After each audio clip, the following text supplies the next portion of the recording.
We are living in a computer-programmed reality, and the only clue we have to it is when some variable is changed and some alteration in our reality occurs.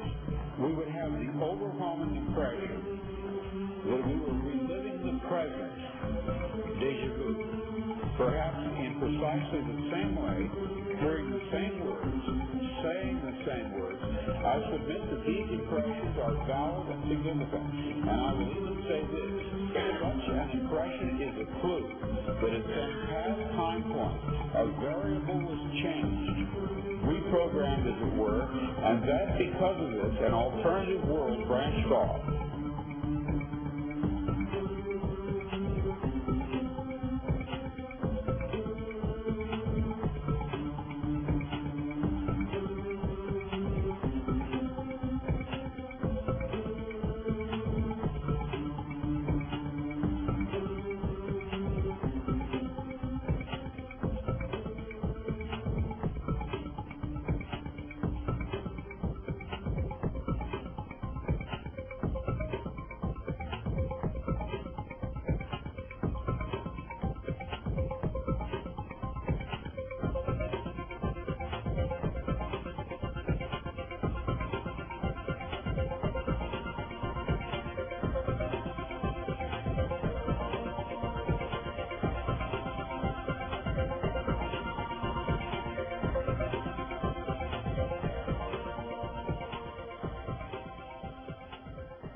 Good morning and welcome to the April 16th edition of Navigating the Astronaut. It's not the right show.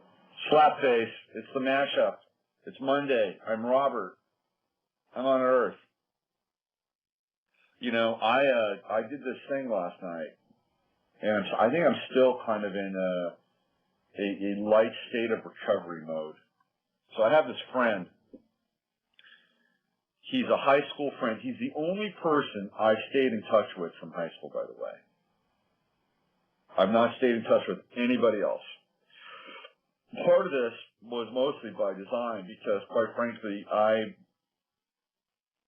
thought most of the people I went to high school with were utterly asleep. Even when I was in the depths of the addled and depraved spectrum of 1970s obligatory drug use, which, by the way, if you've ever seen the movie Dazed and Confused, you will know that it was ubiquitous.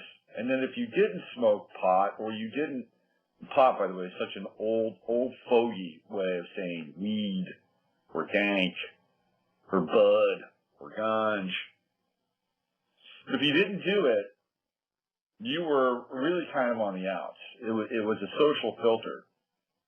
In my school, there was a very clear delineation.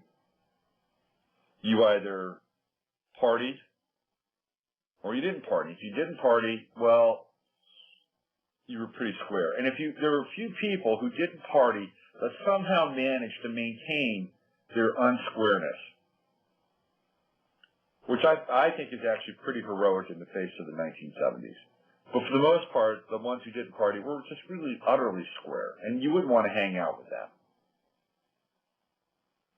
They weren't that interesting. The interesting kids were the ones that were getting high. That's just the way it was. You know, and could you have maintained your the interesting edge if you didn't get high? Well, theoretically you could. But it was hard. It was hard in the 70s because we were bombarded with all these messages.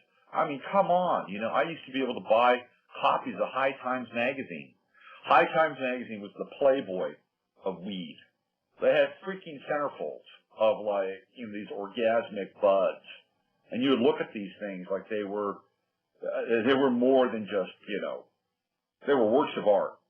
That's what they were. These Sensimilla buds or these, you know, Colombian gold buds. I mean, they were incredible stuff. Or they would have big, you know, heaping pyramids of bricks of hashish. Now, how could you not be into this? It was glamorized. And then there was the music. And then there was the cool imagery on TV, and then, you know, on vinyl. Cheech and Chong. I've talked about Cheech and Chong before. Cheech and Chong were the guys that got me into getting high. You know, who bought me those records? My father bought me my first Cheech and Chong record. I've talked about this before. It's not new. So it would be very difficult, I think, to get through a time like that. And particularly because, and I've talked about this before, you know, adolescence is a big, big period in the evolution of the human because the chakra systems are starting to open. The first and second chakras, particularly the second chakra, is opening. And at that point in time, everything, the imprinting takes place in a huge way when the second chakra opens. So here the second chakra is opening. We get in touch with desire from a biological level. And as we bring desire into our awareness, then what happens? Then we have the desire to experience more. And that more at that time was, of course, getting high. And I was part of the Neptune and Scorpio generation, so there was this link between not only getting high and transcendence and consciousness. You know, at that time in my life, I was really into Timothy Leary. I was into Carlos Castaneda. I didn't understand half of what Castaneda was talking about, but I was into him. You know, I'm not going to profess that I understood the Nawal and, you know, things that I would understand later on, but I was certainly into this potential of, you know, ingesting peyote and having magical powers. I was very into that.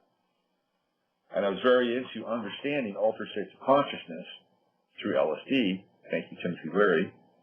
And I knew what that was about in my own way. But again, this is all cultural. I was immersed in these cultural ciphers. And how could I not have been moved towards that when everybody else in my school who wasn't doing that was really uncool? And just, you know, not fun to be around. But I bet you right now they're sitting in houses that are nearly paid off, maybe have 2 or 3, you know, that they've lived this really good conservative life, and, you know, they're looking at retiring. Meanwhile, I'm off on my nomadic path here, my circuitous path, which is fine. It's my path. I'm not going to denounce where I am in my life. I love my life. If you don't love your life, you better love it. You better get there. You better get there fast, and do whatever it takes to get there. That's essential. If you don't love your life, you're missing out on something.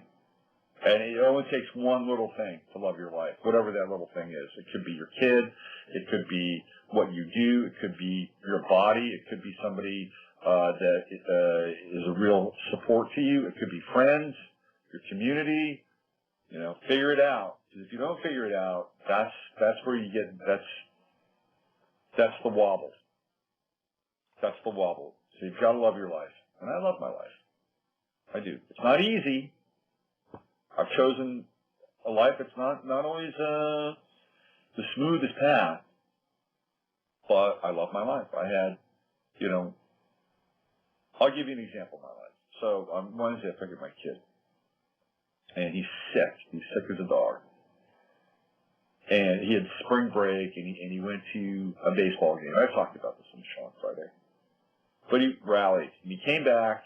And so I spent 2 days dealing with his sickness, and then the other 2 days I spent being on the bright side of him, or light side of him, with his energy. And we had a baseball game on Saturday, and his team lost, and there were some life lessons in that baseball game. There was, you know, he dealt with his first significant criticism. Because he and his peer group with his friends, they don't criticize each other. They love each other. You know, he's on a team, and there's another kid on the team that criticized him, and he starts to cry. It's like, you know, you can't really cry. I didn't want to tell him that in the middle of the game. But I kind of did, and, you know, worked with him, and then he got hit by a pitch, and he cried again. So it was a hard time. He came out of it, and the next day we got up, and with baseball practice, he and I, and the batting cage. So it was a rich experience, you know, and that was my life. And I loved every part of that, from the time I picked him up and he was sick to the time I dropped him off and he was well. There was not a part that I didn't love, and because it's my life. So yesterday, I had a friend, this one friend, who I knew from high school. I haven't seen him since 1999, but we talk, you know, via the internet. And he actually listens to my show every now and then, so he might even be listening to this. So he decided, so we've been talking back and forth. And he's a little bit older. I think he's 1 year older than me. So I'll be, this year I will actually be 52. Can you freaking believe that? And he's going to be 53. And he's come to this part in his life where he's like a triple or quadruple sag. He's come to this phase in his life where he doesn't give a shit anymore. And not in a bad way, but in a good way, right? It's like he's seen the game. He's seen the illusion. And he's seen how there are all these different layers of the bureaucracy in a very kind of Kafka-esque sort of way that just wants to, you know, it's death by 1,000 paper cuts. And he can see that we're moving rapidly into kind of a lockdown nanny state where everything is basically observed, calculated, and taxed, because that's where we are headed. He can see this clearly. And he's tired of the social convention. So, you know, he's at this place where he wants to break out of his life. And his idea of breaking out would be to go buy an RV, go somewhere, and just live. Right. And I'm in total agreement with that. You know, he doesn't have a career. He's never had a career. You don't have to have a career, by the way. Having a life and having a career are two separate things, and we've been conned into thinking a career is a life. And a lot of people have Pluto and Virgo are waking up to that. We're realizing you don't really have to have a career. You can have a life, though, and that can include a career if you so choose. Like, is this my career? It is for now, and I'd like it to be more of my career. I'd like to do this in a bigger and a better way. Because, like, frankly, I think I can. And I'd like to be able to support myself and support other people. That would be my dream. So the other piece of my friend is that he really enjoys marijuana in a big way. He doesn't drink. He does a little chew, smokes cigars. But he's a card-carrying member of the dispensary circuit out here in California. So he gets medicinals. And he's figured out this way where he can have what McKenna would call an epic dose of medicinals. And then he goes into the shower and he darkens his bathroom and he turns the shower on. He gets it very hot.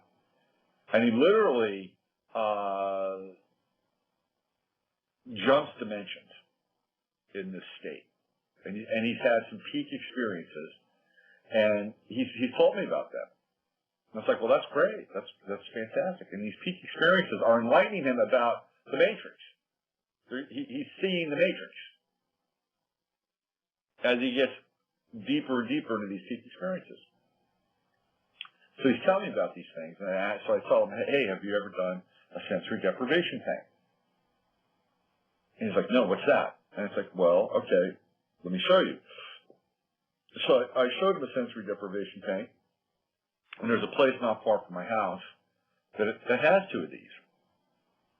It's called the Float Center, or Flotation Center. It's in Oakland. And I showed him the link, and he says, I want to do this. So he came up to my house yesterday. I haven't seen him since 1999. And he lives probably about, maybe 70 miles away from my house. It's a pretty good haul. So he drove up here yesterday, got here on the button, shows up. Same guy, there he is. I mean, yeah, he's, a lot heavier, and he's got hair on his face. Same dude. I've known him since the 6th grade. And he's a wild man, a total wild man. And he and I had some, pretty crazy times. Anyway, so he comes up here, and he's got a medicinal brownie. And this brownie is like 8 doses. This is, again, for managing pain and all that stuff, right? So it's an 8-dose brownie. He wanted to have it with me. And I was like, I can't do that because I had to work last night, believe it or not. When I say work, I mean work on other things. I didn't have to go anywhere, but I had to work on other things. Besides, I was driving, and I wanted to drive and be cool, right? I didn't want to have, because I'm a lightweight too. It wouldn't take me a half of a brownie to lose my mind in a sensory deprivation tank. I would do it. I would try it under the right conditions, meaning somebody else would drive. I wouldn't have anything to do that night. You'd just drop me off to my home, and I could just melt between my sheets, right? That's what I would do. So he comes up here, and he shows me the brownie. He says, you have to me. I said, I can't do that. I'm driving. I'm your designated, I'm your Sherpa. That's what I have to do. So he ate the whole brownie. And this is a big brownie. Sat there, ate the whole thing. I'm driving. And his plan was to peak when we got to these tanks.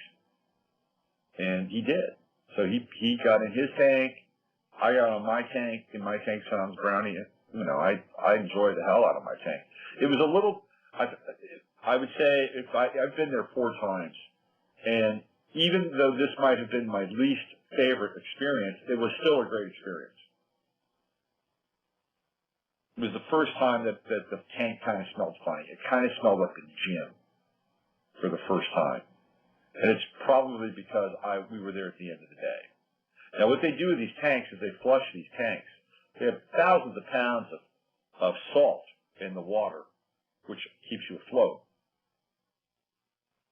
And they flush them after every session.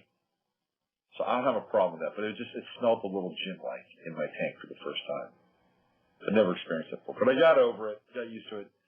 And the thing with the tanks is that you go into these states, these really deep states. You can get the delta wave in these tanks. So I did. When you come out, I mean, it's kind of like you've slept for a couple hours. And when you come out, it's like you're waking up out of sleep. You're groggy, and it's an interesting experience. So anyway, I'm still coming out of that tank experience. I slept like, I think 8 or 9 hours last night, which is a lot for me. And my friend, he came out, and he was speechless. I mean, absolutely speechless. It took us maybe another good 5 miles and a cup of tea because they give you a cup of tea afterwards. So he drank a cup of tea. We drove maybe about 5 miles before we could actually say anything of note. And then it was Korean barbecue, which was great. I don't know if you've ever had Korean barbecue. One of my favorite things on the planet. They literally bring out these charcoal ovens right out to your table, and all these meats, spiced meats, and just throw these meats on the grill. I love that stuff. For me, spiced meats, fermented vegetables, I'm living like a king. Cooking the way people have cooked for thousands of years. Fermenting vegetables because they keep spiced meats because the spices in the meats allow the meats to be unrefrigerated and you can keep them longer. And there you go. Participating in the timeless act. All in all, it was a good experience. Very good experience. Okay, so on Friday's show, I talked a little bit about the Trayvon Martin thing, and I started to talk about Cumulus, and I wanted to finish the story about Cumulus, and Cumulus is a radio station. They'll probably never hire me, but that's okay. Cumulus is owned by Bain Capital, and if you've seen when Mitt comes to town, you know all about Bain Capital and what it does. So there's a radio station in my town called KNBR, and they are a sports talk station, and they were recently purchased by Cumulus. And KNBR had been owned by Susquehanna, and Susquehanna cashed out. So Cumulus is coming in and buying all these stations, and they're gutting them just like the old Bain Capital model. So there's a guy who is on the drive time shift named Ralph Barbieri. And what's interesting about Ralph is that so I know a little bit about him. He's a Scorpio, number one. Number two, He's one of these. He's a rare guy that is into quote unquote spirituality. He considers himself a Buddhist.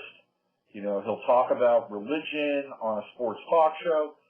He's, you know, in a world of, you know, meatheads, former jocks, and ambitious assholes like Colin Cowherd. Listen to that name, Call in Cowherd. Get it? People call in to the radio show.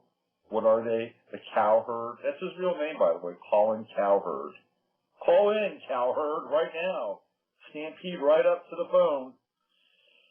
So anyway, Ralph was different. He was the one sports talk guy that actually questioned the United States government on the death of Pat Tillman. Now, I did not agree with everything Ralph had to say socially or culturally. He was, you know, a dyed-in-the-wool liberal. I am not that. There are certain liberal things that I agree with. There are a lot that I don't, just like on the conservative side of things. There's certain conservative things I agree with. There are ones that I don't. So, Ralph, by the way, okay, so here's another backstory of Ralph. Back in the day when I was doing tarot readings, I was at the Whole Life Expo in San Francisco. And I knew what Ralph looked like. And I saw him kind of just wandering around aimlessly. I'd never talked to him before, except maybe on the air once. And I said, hey, Ralph, what's going on? I walked up and I left my booth and I grabbed him. And I brought him over to do a tarot reading. He sat down with me and had a tarot reading. How many sports talk show hosts would do that? And the reason he did that was because he was having a hard time with this woman, and the woman was going to basically be kind of a surrogate to have a kid, and at the same time he was in love with her. So he was in love with this surrogate. And she broke it off with him, and he really wanted to have a son. So he wound up, and it wasn't just the son part, it was the part that, you know, he was also in love with this woman. He eventually wound up having his son through somebody else, and I think his son is like 12 or 13 years old now. And Ralph came out a couple of weeks ago and said that, and had an interview with a local media guy and said he had Parkinson's disease,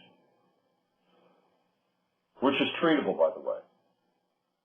And so he came out and he said that, and a couple of weeks later, he got fired from the station. And that happened last week.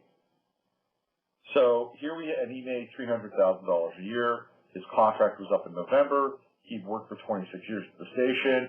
Now, companies have the right in California to fire at will. They can do it. They can just let you go at any time. And they have to have some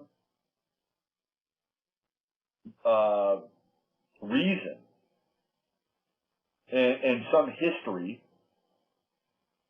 that they've compiled as to why they're firing you, or else they could be open to some kind of suit. So what they did is they've been working probably for the last couple months and figuring out how they could fire him at will and not be dinged for it, not be taken from some civil court. So they did it. And look, they can do that. And Ralph has been on the air for 26 years. He's 66 years old. He's at retirement age. He's probably salted away some money. He's probably got a good pension. They probably gave him a good severance, or they offered him a good severance. Whether or not he took it is a whole other thing. And he's got a kid, and he's got Parkinson's, and should probably just focus on that. But the problem is that how they did it was complete vain capital, cumulus, heartless, cold bullshit. He comes into the station just minutes before the show. They wheel him in. They tell him it's his last day. They give him a 100-page document. They shove a series of papers to sign in front of him. And they give him 5 minutes to clean out his desk. And that's it. No last show, no, hey, I've enjoyed this, nothing. Nothing. He's gone. Now, maybe it's his time to go. Sometimes the universe has the first move. And sometimes, baddies, or assholes, or robotic aspects of the Matrix, manifestations of the Matrix, can be angels in disguise.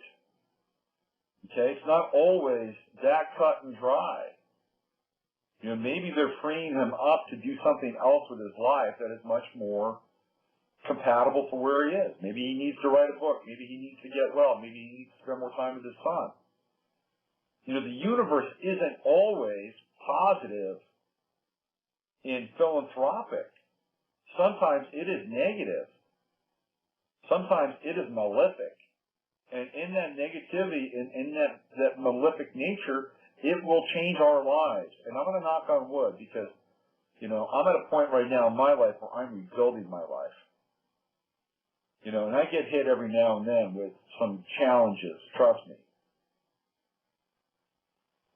But Ralph has had a really good run, and what Cumulus did is like, hey, you're out of here. But the thing that's not cool about it is how they did it. They could have said, look, we gotta let you go. But because you've been here for 26 years, he is the guy that is synonymous with sports talk radio in this area. We're going to give you one show. We want to honor you. We want to honor your time here. This is going to be your show. It's going to be your send-off show. Why couldn't they do that? Is there are they so anal and uptight legally that they just wouldn't be able to do that? This is the problem with the where we're headed. And if you want to get a look at America under Mitt Romney, it is this. Because Bain Capital is a manifestation of Mitt Romney. I'm not saying it's going to be any different under Barack Obama. It would be the same, only it would have a different face on it. But I'm telling you, Mitt Romney, if he is elected as President of the United States, and you don't even have to vote, by the way, to be elected. Let's get that right out in the open. But if he is the hatchet man for shutting everything down. And I mean everything. With the exception of Obamacare, because he'll let that float. So I just wanted to circle back and finish that story off from Friday, because he's gone now, and who knows what's going to happen to him. He may sue Cumulus, he may not sue Cumulus. I just think he could have been given a better send-off. But he's a Scorpio. Black and white with Scorpios, isn't it? That was a very scorpionic end to his time at the station. And now he's in the scorpionic resurrection phase. Again, 66 years on the planet. 66 years. So I wanted to talk a little bit about, this is controversial, okay? Now I may be getting into hot water here, and my goal, my intention is to not stir things up, to not be polarizing, although polarizing radio I know gets more listens and people are more into it. It's like, you can grab onto a position. But I'm going to share something with you, and it was an insight I had over the weekend that I think can be at least put on the table to discuss.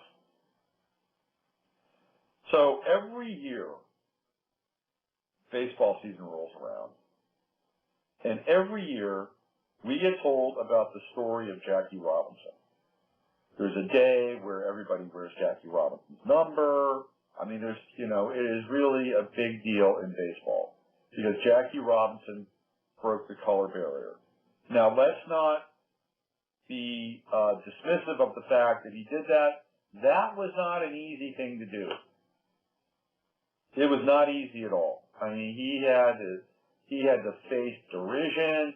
He had to face anger. He had to face hate. He had to face threats.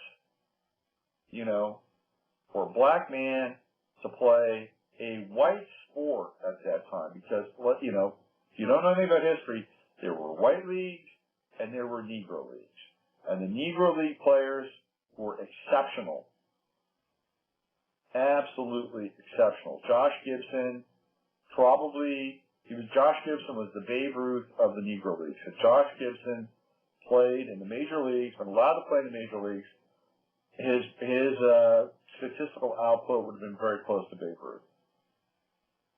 So when Branch Rickey decided to break the color barrier, he chose Jackie Robinson to do that.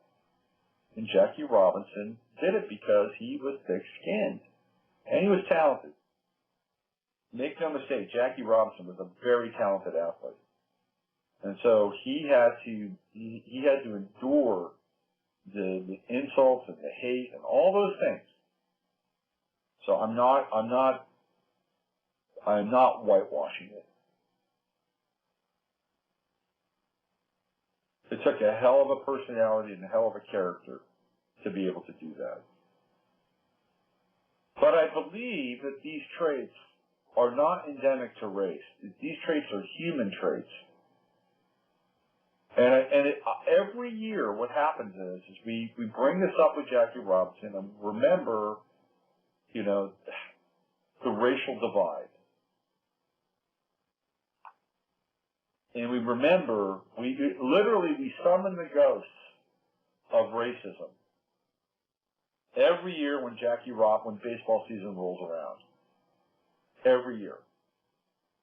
And there's a theory now that is emerging in psychology and psychiatry that reliving trauma does not solve a condition. I'll give you an example. If you have, I believe, this is my own personal belief, is that you can revisit a trauma one time and get all the information you need off that trauma. And you can realize what happened, and if you're really clear and aware, you can see it. You can understand it. You can name it. But revisiting the trauma over and over and over again in therapy, and by the way, I experienced this in my own therapy. The more that we focused on how fucked up my marriage was, the more fucked up my marriage became. The more issues there were. That, to me, I saw this happening. I saw it happen in therapy. It's like, okay, we've spent the last 5 months talking about how screwed up things are and how screwed up I might be, and, you know, but I would like to change the therapy. I'd like us to focus on what we like about each other. Let's focus on a little patch of love and sprinkle that with a little water so we can grow this thing instead of revisiting the garden of negativity. And what happened? Well, when I wanted to do that, well, that's a whole other story, because the other party in my marriage was much more invested on focusing on the negativity at that time. But that's a different story. But anyway, the same thing, though, can apply, I believe, to other forms of therapy. If you continue to revisit the trauma over and over again, you're reenacting the trauma. You're playing that trauma out. There's a time where you have to cut. You have to cut the trauma free and then move on. Move on. And I'm going to say this, and it's controversial, but every year we revisit Jackie Robinson and his achievement. We reenact the trauma, the social trauma of separation and racism. And the thing is that whenever the Jackie Robinson time comes around, there is never any resolution. It's always about reliving how fucked up things were. It's not about, you know what, we have come such a long way, and, you know, I've never felt better about being American, being a black American, and my relationship with white America. Never felt better about it. It's the land of opportunity. Thank God for Jackie Robinson. Thank God for baseball. Thank God for everybody that lives in this country. Let's do this together. Let's swing our bats and pitch our balls together. You never get that. Always left with a void. Oh, that was terrible. And it was. Let's not sweep it under the carpet. But there comes a time when we've got to move on. You know, Rosa Parks, Jackie Robinson. I'll even throw Auschwitz in there, okay? Got to move on. It's time to move on, people. If we're going to have a life together on this planet, we need to put our pain and our separation behind us. Because every time it's brought up, it's reenacted, and it splits the atom of our experience. And we are bifurcated, and we are culturally decimated when this occurs. And nobody's talking about denial. Why? Because we've had the 20th century of exposing what's happened. One could never accuse us of being in denial, because we're reminded at every turn at how fucked up it's been. And now it's time to change the channel. It's time to change the channel. And God bless Jackie Robinson. God bless him. He was a warrior. But I would say at some point we have to move on from these cultural divisions. And that's not to say that we can't celebrate our differences. We can, but we can celebrate them in different ways. In different ways. You know, I quite frankly, I'd love to know, you know, who the first African American science, you know, let's talk about, you know, Booker Washington, you know, let's talk about him. You know, I don't want to go too far off tangent, but you understand what I'm saying? We need to stop reenacting the trauma across the board, across the board. And there is a level of culpability. We're all culpable at some level, but it's got to end. You know, we all have to, like, you know, have a kumbaya moment and walk hand in hand in the future, say, it's over. It's time. It's over. Because if we don't, then what's going to happen is what's happening right now. Everybody's being played against each other. Everybody's holding on to their old grievances or new grievances, because those are being created all the time right now.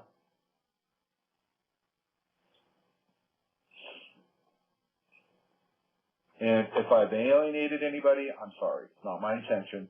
My intention is to bring us closer together, believe it or not. That's my intention.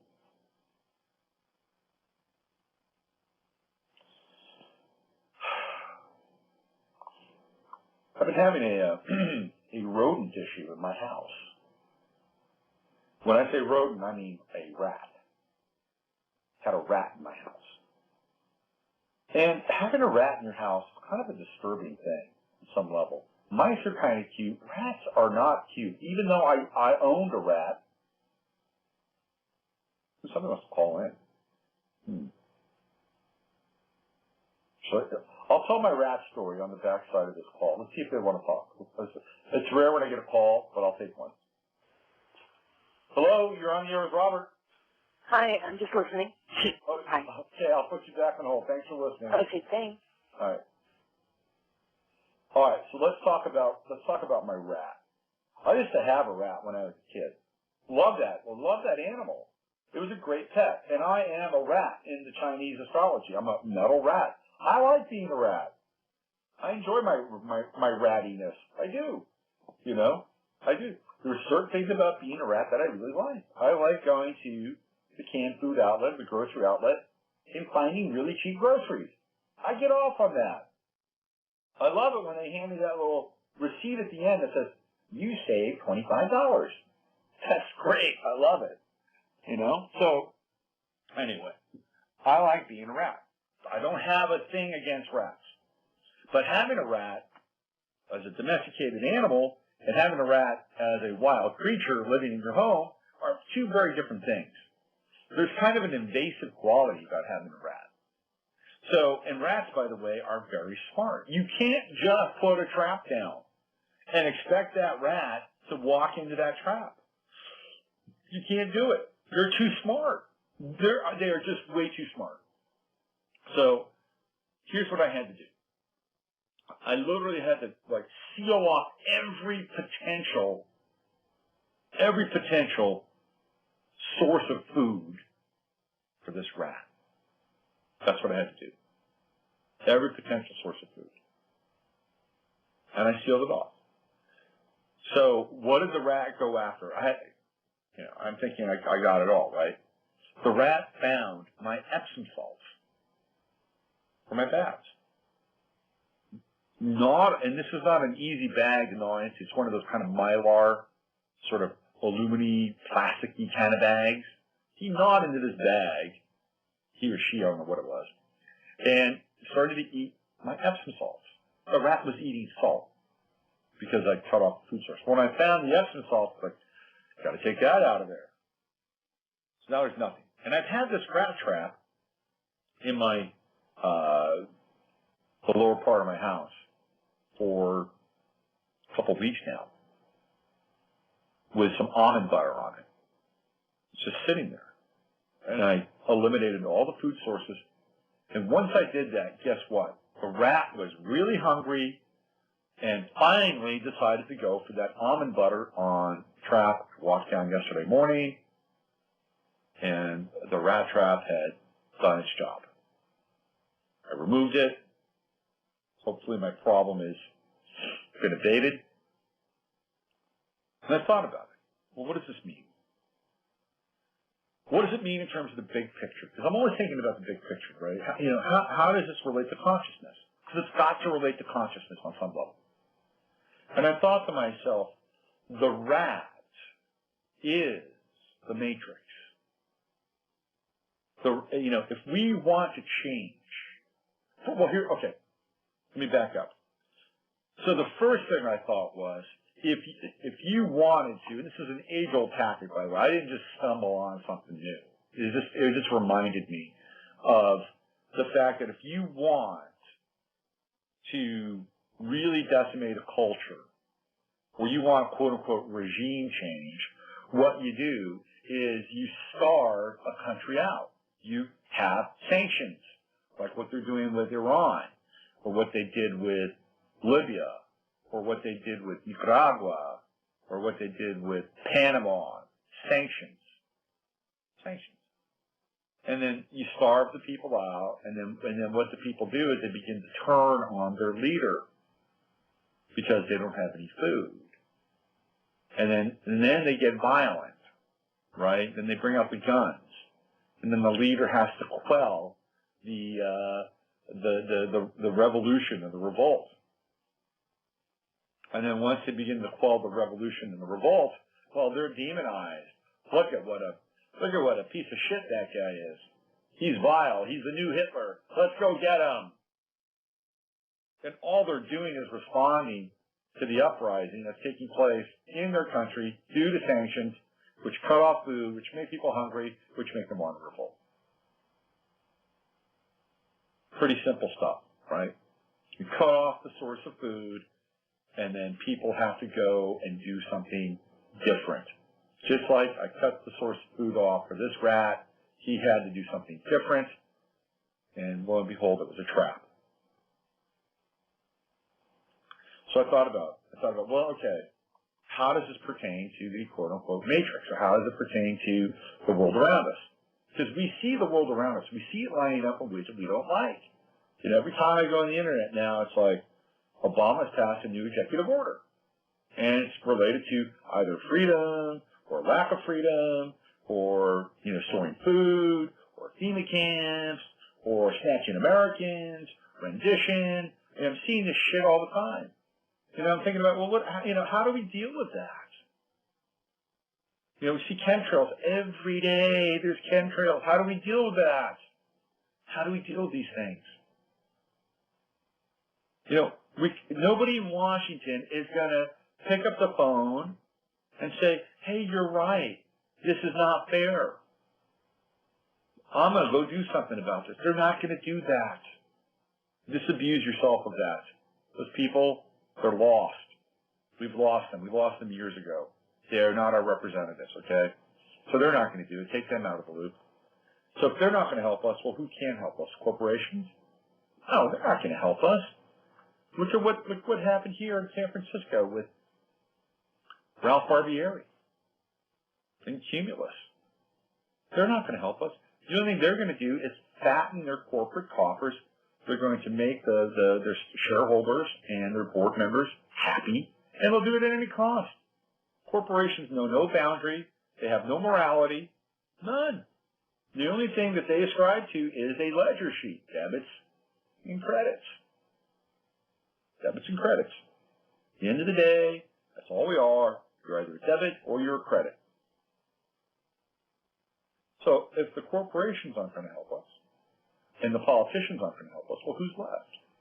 Well, it could be the Army, or it could be the police. And I'm telling you right now, the police are going to get phased out. They're going to get phased out. If you've ever seen RoboCop, that's the future of the police.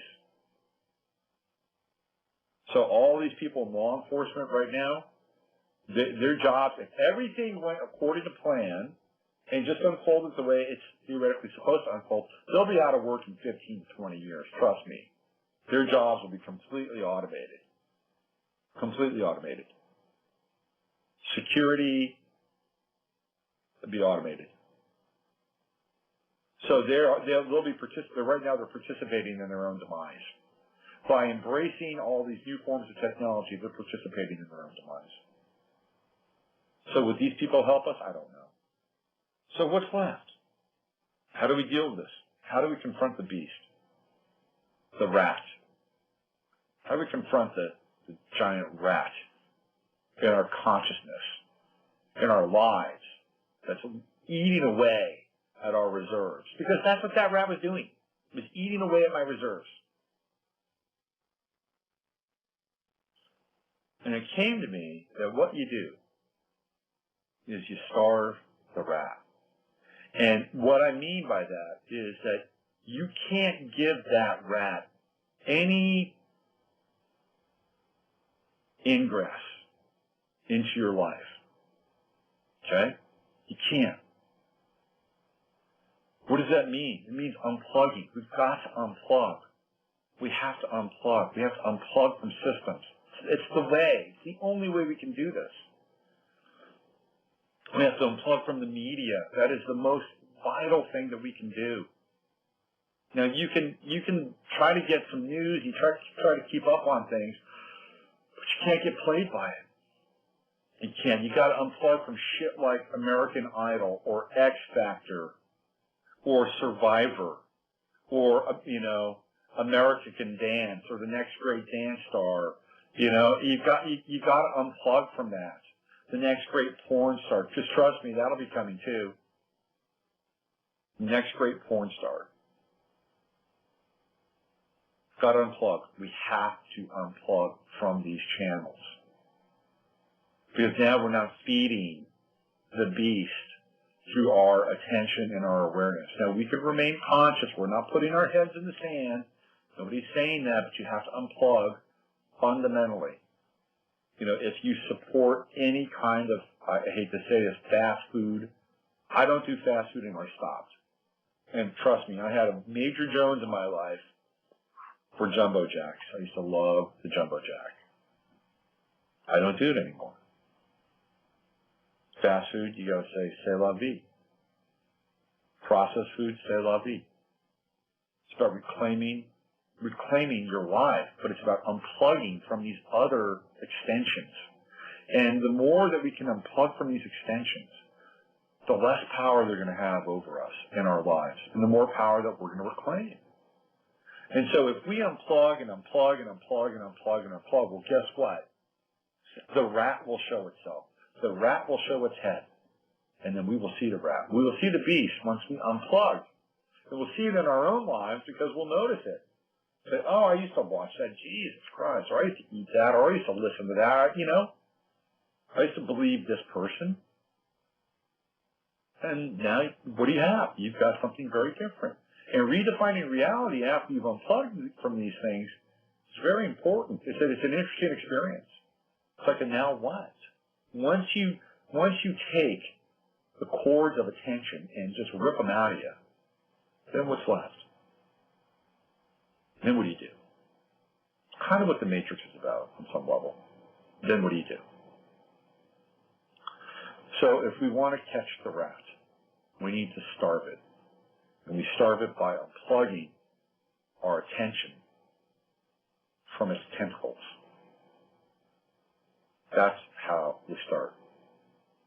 Now, if you want, you can still do your research, alternative research. You can do these things. Nobody's saying that you can't, but just remember that when you do it, you've got to be able to use a lot of filters and a lot of discernment. You can't believe everything you read. You can't trust every single source that you go to, you know.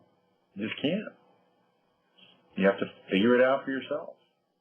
And sometimes that can take time. Take a lot of digging. You know, rabbit holes are incredibly deep.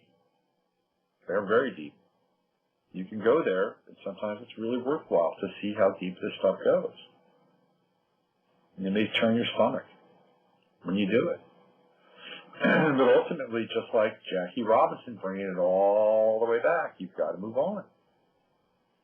You've got to move on. You know, conspiracy theory or alternative research without any kind of spiritual awareness is, in its own way, kind of a controlled state of nihilism. Yesterday, when I was in that tank, I went through two, because it's very dark in there, I went through two fear moments.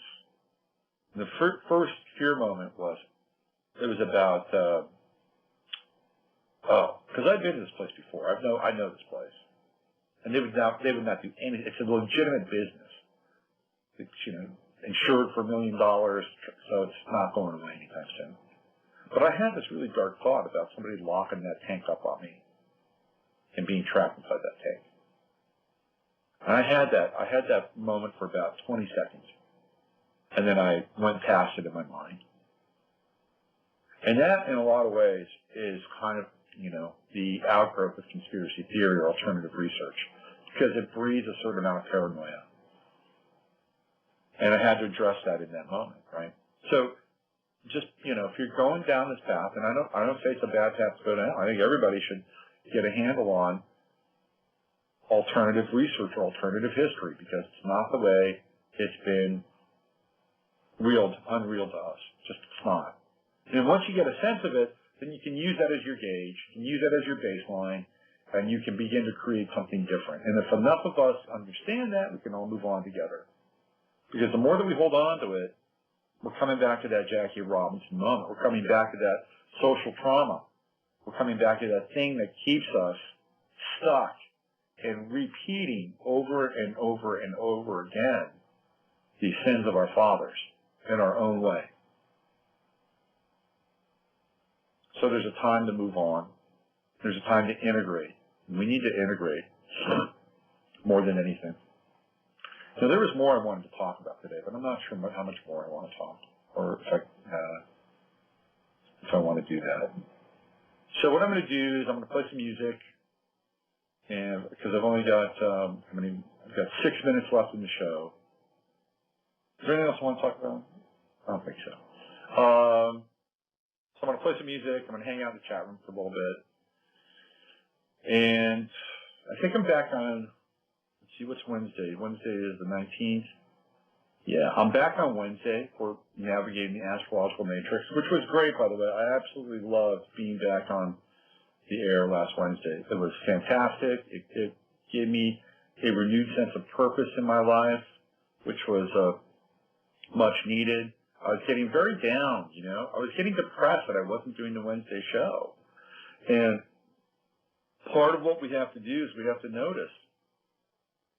We have to have this, these moments of self-preservation, and and it's not bad to understand what brings us joy or what brings us a sense of passion or a sense of raison d'etre.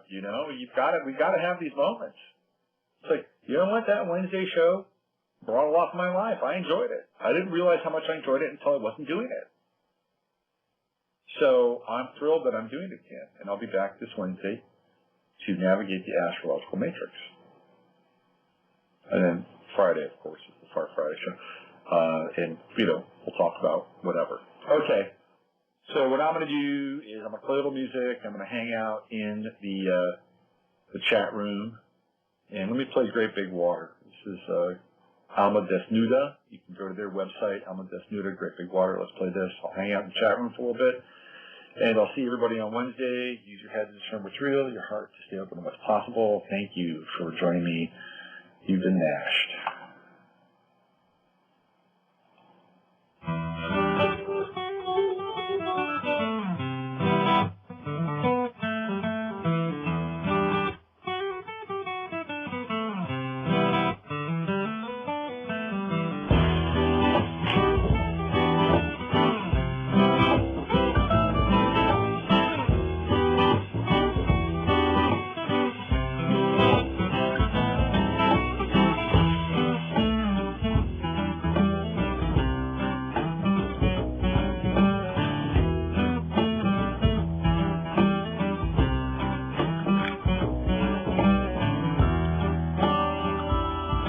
You know, I used to stumble around and I'd wonder why,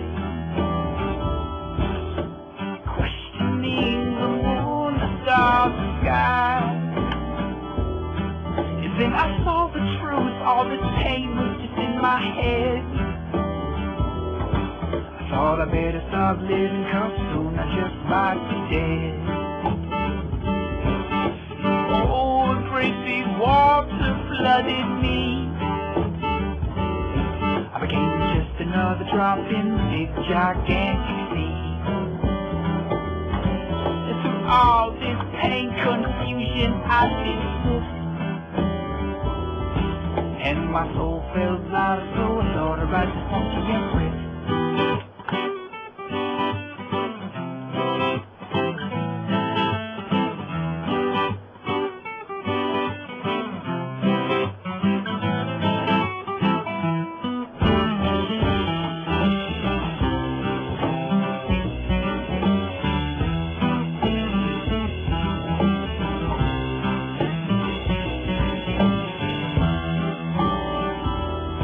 The next step, oh well, I took it logically, was to share my thoughts, my life philosophy. But not all of the people wanted me to speak. They wanted the safety and the comfort of their negativity. And then I read the words of Mr. Gandhi. Be the change in the world you want to see. So I closed my mouth and I tried to live the truth, and for the whole lot harder than preaching from a preacher's booth. Oh, a great big water flooded me. True, we might be drops, but we ripple to infinity. And if ever you should fall, get this and stop the trip. Listen to this message while we drop our funky rip.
Listen to the Mashup.